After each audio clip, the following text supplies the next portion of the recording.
दोस्तों, मैं सतवीर सिंह अपने YouTube के भारत लिंक ग्लोबल चैनल पर आपका स्वागत करता हूं। दोस्तों, आपको 2016 का साल तो याद होगा ना।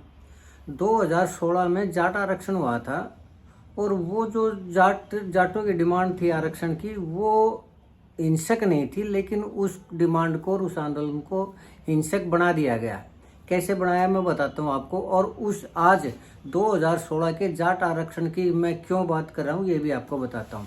दोस्तों, जाटों के अंदर आरक्षण की डिमांड है ना, वो शुरू से ही है, क्योंकि जाट कम्युनिटी, ये भरम जरूर है कि जाट कम्युनिटी के पास जमीन है, जायदाद है, प्रॉपर्टी सब कुछ है, लेकिन वो कुछ लोगों के पास हो सकती है। लेकिन अमूमन ज्यादातर जो जाट है उनकी जो जमीन है वो पीढ़ी दर पीढ़ी बच्चे वो होने के कारण उनकी जमीन बढ़ चुकी है और आज इतनी जमीन नहीं कि एक परिवार उससे गुजारा भी कर सके जमीन से। तो जाट कम्युनिटी के लोग आरक्षण की मांग भी इसलिए कर रहे हैं कि आज जो उनकी स्थिति है, वो जो आरक्षण ले रहे हैं उनसे भी नीचे जा चुकी है फाइनेंस के मामले में। तो इसलिए उनकी भी इच्छा है कि सरकारी नौकरियों में या प्रमोशन में या और कहीं उनके बच्चों की भी भागीदारी हो। तो ये जो मांग है दोस्तों, ये काफ़ी टाइम से है। ये 2000 वैसे तो 1937 से मांग है ये, लेकिन चलिए वो तो बहुत पुरानी बात है। अब वर्तमान की बात करेंगे तो 2008 में मांग की थी, जब भूपेंद्र हुड्डा की सरकार थी जाटों ने, और आंदोलन भी किया था 2008 में। तो उस आंदोलन को देखते हुए, क्योंकि भूपेंद्र हुड्डा जी खुद जाट कम्युनिटी से हैं, तो उन्होंने कह दिया ठीक है जी आरक्षण दे दें, और उन्होंने आरक्षण की डिमांड की चिट्ठी लिख दी सेंटर को। अब वो चिट्ठी पता नहीं किसको लिखी किसको नहीं लिखी, लेकिन लोगों ने कहना शुरू कर दिया कि जाटों को आरक्षण मिल गया मिल गया मिल गया मिल गया। लेकिन जब जाट कम्युनिटी के बच्चे वो बनवाने गए, ओबीसी का सर्टिफिकेट बनवाने गए, तो न तो उनका ओबीसी का सर्टिफिकेट बना और न ही उनको जो वैकेंसी निकली उसमें उनको कोई आरक्षण का लाभ मिला, न ही आरक्षण में वे आए। तो इससे लोग नाराज हुए, तो उन्होंने 2009 के अंदर भूपेंद्र हुड्डा को जनमत नहीं दिया, यानी 40 सीट दी, ठीक ऐसे जैसे 2019 में बीजेपी सरकार को, यानी खट्टर सरकार को मिली थी। लेकिन उस टाइम कुलदीप बिश्नोई के कुछ ऐसे विधायक थे, 5 विधायक थे, जिन्होंने संजीवनी का काम किया और भूपेंद्र हुड्डा जी की सरकार भी बचा ली और सरकार बनवा भी दी। खैर दोस्तों, लेकिन 2010 के अंदर फिर आंदोलन हुआ। तो उस आंदोलन में भी भूपेंद्र हुड्डा जी ने वही नौटंकी करके ना जाटों को बरगला दिया कि आरक्षण दे देंगे, ये कर देंगे, लेकिन नहीं दिया। तो उसका अंजाम ये हुआ कि 2014 के अंदर जाट कम्युनिटी ने भूपेंद्र हुड्डा का साथ छोड़ दिया और वो एक तरह से लग गए बर्फ में और बीजेपी की सरकार बन गई। लेकिन ये जो मांग थी दोस्तों जाटों के आरक्षण की, ये खत्म नहीं हुई थी। तो उन्होंने सोचा कि मनोहर लाल खट्टर जी हैं, बुजुर्ग आदमी हैं और मोदी जी के करीब है, तो ये शायद करवा सकते। तो उन्होंने फिर आरक्षण की डिमांड की और आरक्षण की डिमांड जाट कम्युनिटी ने की 2016 के अंदर। लेकिन 2016 में उनकी जो डिमांड थी वो बिल्कुल शांतिप्रिय डिमांड थी। इसकी शुरुआत हुई थी मैयड़ गांव से। हिसार के अंदर एक मैयड़ गांव है और जाट आरक्षण संघर्ष समिति बनी थी कि जिसके अध्यक्ष हुआ करते भिवानी के जाट नेता हवा सिंह सांगवान जी। तो वो हवा सिंह सांगवान जी के अध्यक्षता में वो मैयड़ के अंदर मीटिंग हुई। तो उसके अंदर वो सरकार की तरफ से गए ओम प्रकाश धनखड़ जी। तो ओम प्रकाश धनखड़ जी ने किसी तरह का जाटों को आश्वासन तो दिया नहीं, उल्टा उससे जाट आरक्षण की मांग को और खत्म करवाने का प्रयास किया, वो आंदोलन को खत्म करवाने का प्रयास किया। तो इससे जाट नाराज भी हो गए और उन्होंने बात मानी भी नहीं, सुनी भी नहीं। और जो संघर्ष समिति जिसके अध्यक्ष हवा सिंह सांगवान जी थे, हवा सिंह सांगवान जी के बारे में थोड़ा हम बताएं। ये जाटों के नेता है, थे, अब तो नहीं है। अब तो इन्होंने सिख कम्युनिटी एक्सेप्ट कर ली। पीछे जो किसान आंदोलन थे उसमें हालांकि लोग तो ये कह रहे थे कि इन्होंने 4 करोड़ रुपए लेकर सिख बने, लेकिन मैं इन बातों को नहीं मानता। कुछ अफवाह भी हो जाती हैं, लोग वैसे भी उड़ा देते हैं, पता नहीं इसमें सच क्या है झूठ क्या। चलिए वो हमारा आज का विषय भी नहीं है। तो हवा सिंह सांगवान जी की जब उसमें संघर्ष समिति का वो नहीं चला, तो फिर एक संघर्ष समिति और बनी और उस संघर्ष समिति में समन्वयक समिति थी वो जाट आरक्षण की। उसमें महेंद्र सिंह नांदल जी, जो नांदल खाप के प्रधान थे, वे उसके अध्यक्ष थे।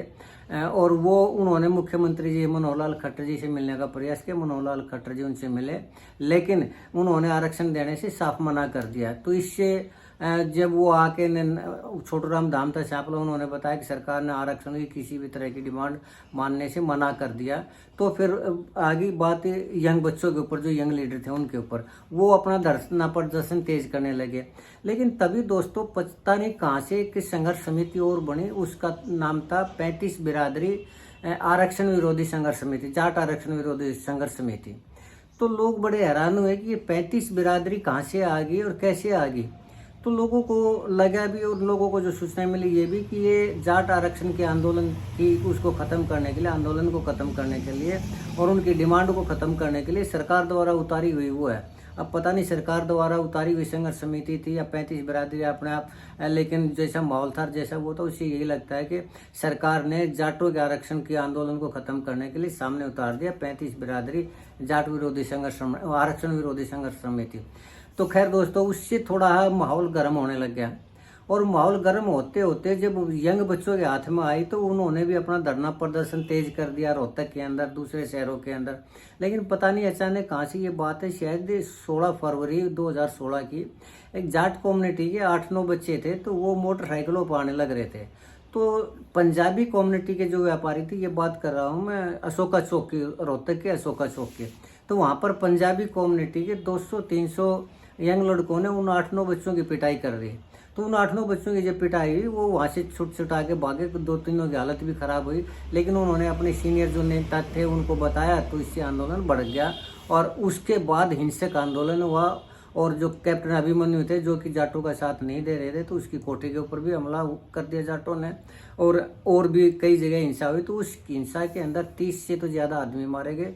हालांकि सेना भी बुलानी पड़ी थी सरकार को और लगभग 80-90 या 100 के आसपास जो जाट कम्युनिटी के बच्चे थे उनको उठा के जेल में डाल दिया गया और उनके ऊपर देशद्रोह का आरोप लगा और वो कई सालों तक, कम से कम 3-4 साल तक जेल में पड़े रहे। लेकिन बाद में जब उनकी इंक्वायरी हुई वो हुआ तो किसी भी बच्चे के ऊपर देशद्रोह का मुकदमा साबित नहीं हुआ और वो जेल से छूट गए। लेकिन तब तक उन बच्चों का जो कैरियर था, जाट कम्युनिटी के जो बच्चे थे उनका कैरियर हो गया था ख़त्म। चलिए दोस्तों, ये तो थी यहाँ तक की बात। अब बारी आती इसके बाद की। तो अब इसी एक चीज़ और हुई थी इस आरक्षण आंदोलन के दौरान। उसी टाइम राजकुमार सैनी जी जाट आरक्षण के खिलाफ खड़े हो गए और वो बयान देने लग गए और जाटों के खिलाफ बयान देने लगे, आरक्षण के खिलाफ बयान देने लगे। और बीजेपी सरकार ने राजकुमार सैनी जी को नहीं रोका। क्यों? क्योंकि वो भी तो उसी तरह का समर्थन करे, जाटों के खिलाफ वो थे, जाटों के खिलाफ 35 बिरादरी संघर्ष समिति उतारी थी। तो लेकिन राजकुमार सैनी की बात तो जब बीजेपी को तब खटकी जब वो खुद मुख्यमंत्री की डिमांड करने लगे कि मुख्यमंत्री किसी ओबीसी समुदाय से होना चाहिए, पंजाबी बिरादरी से नहीं। यानी कहने का मतलब ये है कि वो डिमांड करने लगे कि मनोहर लाल खट्टर जी सीट छोड़े और मुख्यमंत्री बने। वो ये पता नहीं उनके दिमाग में कहाँ से इतना और कॉन्फिडेंस था, ये क्या था। लेकिन उसके बाद जब उनकी ये सोच हुई तो फिर राजकुमार सैनी को खुद लाइन लगा दिया खुद बीजेपी ने। क्यों? क्योंकि उससे मनोहर लाल खट्टर जी की सीट भी खतरे में पड़ती दिखाई दी। खैर चलिए दोस्तों, उसके बाद बात आई गई। तो 2024 के ये जो चुनाव थे दोस्तों, इसमें बीजेपी कैसे जीती ये सभी को पता है। और लोग जो ये कह रहे थे कि अब की बार कांग्रेस की सरकार आएगी और इतने बहुमत से आएगी, लेकिन जो जेपी दलाल जी के बयान थे कि हमने जो करना था हम कर चुके, हमारी सरकार आएगी, उधर से नायब सिंह सैनी जी ने भी कर दिया। तो लोगों को शक तो हो गया था कि कुछ ना कुछ गड़बड़ है और बाद में वो ईवीएम के रूप में गड़बड़ वो सामने भी आई। लेकिन दोस्तों, कोई भी पॉलिसी है ना वो हर बार नहीं चलती। तो जब 2016 का ये जाट वर्सेस 35 बिरादरी वाला फार्मूला था, ये जम गया बीजेपी को। और अब बीजेपी वही कार्ड खेलना चाह रही है। और अब क्योंकि 4 साल हैं इलेक्शन के अंदर, तो 4 साल में धीरे धीरे वो फिर से माहौल को उसी तरफ लेके जाने लग रही है। और इसका सबूत है रामचंद्र जांगड़ा जी। रामचंद्र जांगड़ा ना अभी पिछले 2-3 महीने पहले भी मैंने एक वीडियो बनाई थी जिसमें नायब सिंह सैनी जी चीफ गेस्ट थे और वो आए हुए थे। तो उसमें उन्होंने खुलकर जाटों के खिलाफ की, जाटों के खिलाफ काफ़ी विवादित बयान दिए स्टेज से। और मुख्यमंत्री नायब सैनी जी उनको सुनकर ना हंसने लग रहे थे। यानी कहने का तात्पर्य ये था कि नायब सिंह सैनी जी का समर्थन था उनको। और अच्छा दोस्तों, अब रामचंद्र जांगड़ा जी और राजकुमार सैनी के अंदर एक डिफरेंस है। राजकुमार सैनी को लगता है कि उनके साथ जनता है और वो थोड़े बड़े नेता हैं, लेकिन ये जो स्थिति है ये रामचंद्र जांगड़ा जी के साथ नहीं है। क्यों? क्योंकि उनका तो जनाधार ही नहीं है, वो तो एमएलए बनने जितना भी जनाधार नहीं है। तो सरकार ने यानी बीजेपी सरकार ने उस जातीय समीकरण को साधने के लिए उनको बना रखा है, राज्यसभा का सदस्य है। और उनको भी पता है कि वो एमएलए नहीं बन सकते, तो ज़्यादा से ज़्यादा उनकी क्या डिमांड हो सकती है, ज़्यादा से ज़्यादा राज्यसभा सीट की। तो अगली बार राज्यसभा की सीट उनको दे दी जाएगी। लेकिन उसके बदले में अब ये जो रामचंद्र जांगड़ा जाटों के खिलाफ बयानबाजी करने लग रहे हैं, ये वास्तव में ऐसा लग रहा है कि बीजेपी की जो सोच है वो उसी गेम पर जाने की। और अभी कल या परसों की बात है, उसमें रामचंद्र जांगड़ा ने फिर एक फंक्शन में कहा है कि ये जो जाट कम्युनिटी वाले नेता हैं, देवीलाल परिवार का ओम प्रकाश चौटाला का दाव लगा, तो उन्होंने अपने बाप के नाम से, देवीलाल के नाम से संस्थाओं के नाम रख दिए, यूनिवर्सिटियों के नाम से रख दिए। और जब हुड्डा का दाव लगा तो उसने अपने पिता के नाम से, रणबीर के नाम से संस्थाओं के नाम रख दिए, कहीं चौक का रख दिया, कहीं यूनिवर्सिटी का रख दिया, कहीं किसी। यानी कहने का तात्पर्य ये है कि जाटों के खिलाफ हर फंक्शन में रामचंद्र जांगड़ा कुछ न कुछ बयानबाजी करने लगे हैं। और धीरे धीरे ये माहौल है ना दोस्तों, फिर से 35 बिरादरी वर्सेस जाट बिरादरी का होना शुरू हो चुका है। और मुझे लगता है कि अब बीजेपी ने भी अपने पत्ते खोलने शुरू कर दिए। वो फिर से इस मामले को भुनाएगी, 35 बिरादरी को जाटों के खिलाफ कर वही माहौल क्रिएट करेगी। तो ये तो है सरकार का फंडा। लेकिन अब मैं बात करना चाहूँगा जनता से। दोस्तों 2016 को याद करते हैं, और जो जाट आरक्षण का हिंसक आंदोलन हुआ था, उस आंदोलन में ठीक है, जो पंजाबी कम्युनिटी के जो व्यापारी थे जिनका नुकसान हुआ था, उनको पैसे दिए। लेकिन कितनों को दिए? कितने होंगे? 50 होंगे, 100 होंगे। लेकिन प्रदेश के अंदर तो जो जातीय गणना के अनुसार जितने जाट नहीं है, उससे ज़्यादा तो दूसरी बिरादरी के हैं। और आपस में सदियों से ये बिल्कुल भाइयों की तरह रहते आए, एक दूसरे के सहयोगी रहते आए हैं। और प्रदेश में अमन चैन की स्थिति रही है। लेकिन एक पार्टी अपने वोट की खातिर, अपने वोट बैंक की खातिर अगर उन लोगों को आपस में लड़वाती है, तो ये तो लोगों को सोचना है कि वो इन राजनेताओं के हथकंडों को, इन पार्टियों के हथकंडों को का शिकार होते हैं, या आपस में भाईचारे के साथ रहते हैं, आपस में एक दूसरे के सुख दुख में शामिल होते हैं। वो परिस्थितियां जो 2016 में शामिल हो गई थी कि एक दूसरे का सामान नहीं खरीदेंगे, एक दूसरे का सहयोग नहीं करेंगे। और मैंने बताया था वो रोशन लाल आर्या की जो वीडियो थी, उसने तो कितना खतरनाक भाषण दिया था, कितना जहरीला भाषण दिया था। वो कल परसों मैंने वीडियो बनाई थी।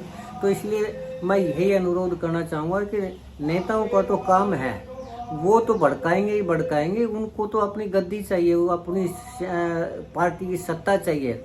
लेकिन उस सत्ता से आम आदमी का कभी किसी का फायदा हुआ है कि अब लोग ये कह देते हैं कि विकास तो सरकार करती, कौन सा विकास कर देती है ये समझ में नहीं आ रहा। अगर सरकारों ने रोड अच्छे बनाए तो हर एक रोड के ऊपर टोल टैक्स लगा दिए, नहीं उसके पैसे भी जनता की जेब से निकालने लग रही है। जबकि कोई भी गाड़ी होती है उसके ऊपर वो रोड टैक्स अलग से लेती है। पेट्रोल होता है, 1 लीटर के ऊपर 45 रुपये पेट्रोल उसके ऊपर टैक्स के रूप में लेती है। सरकार वैसे ही लूटने लग रही है। और खुश ये है कि सरकार विकास करे, रोड बना के ने, तो ये लोगों की जेब से पैसा निकाल के ने और तब रोड बनाना, इसको मैं विकास नहीं मानता। और रही बात नौकरियों की, तो जो नौकरी पहले फुल ग्रेड पे उस पर आ करती है, 20-20 हज़ार रुपये की नौकरी छोड़े, 20 हज़ार रुपये में एक बच्चा क्या अपने परिवार को पाल लेगा, क्या अपना खुद का गुजारा कर लेगा? तो मेरे हिसाब से दोस्तों अगर लोग एक दूसरे के साथ रहेंगे, एक दूसरे का सहयोग करेंगे, एक दूसरे से बिजनेस में सहयोग करेंगे, तो वो ज़्यादा बेहतर है। इसलिए नफरत की, बीजेपी की इस नफरत की राजनीति को नकार के और आपस में एक दूसरे का सहयोग करें, एक दूसरे का भाईचारा बनाए रखें, वो ज़्यादा महत्वपूर्ण तो है ही है। और इसके अलावा और कोई चारा ही नहीं है। तो ये जाट वर्सेस 35 बिरादरी का जो नारा है, ये बिल्कुल ख़त्म होना चाहिए। न जाट हमारे से अलग है, न दूसरी कम्युनिटी हमारे से अलग है। सब एक ही उसके वो हैं, एक दूसरे के सहयोगी, एक दूसरे के भाई बंधु हैं, एक दूसरे का मददगार है। और वक्त के ऊपर लोग ही एक दूसरे की मदद करते हैं, सरकार कभी किसी की कोई मदद नहीं करती। तो आज के लिए इतना ही दोस्तों।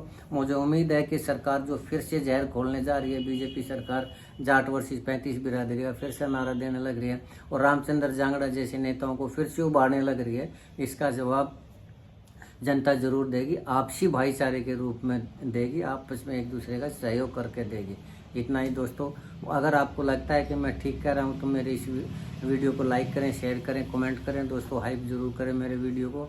और अगर आपको लगता है कि मेरे विचार गलत हैं और ये 35 बिरादरी वर्सेस जाट बिरादरी का माहौल फिर से बना जाए, वही ठीक है, तो भी आप कमेंट करके बताएं ताकि मैं अपने विचार बदल सकूँ। आपने मेरा ये वीडियो देखा, इसके लिए आपका बहुत बहुत धन्यवाद। चलते चलते एक निवेदन करना चाहूँगा कि आप मेरे इस चैनल को सब्सक्राइब जरूर करें दोस्तों, ताकि मेरा हौसला बढ़ता रहे और इसी तरह का प्रयास मैं करता रहूँ। एक बार आपका फिर से धन्यवाद। नमस्कार, जय हिंद, जय भारत।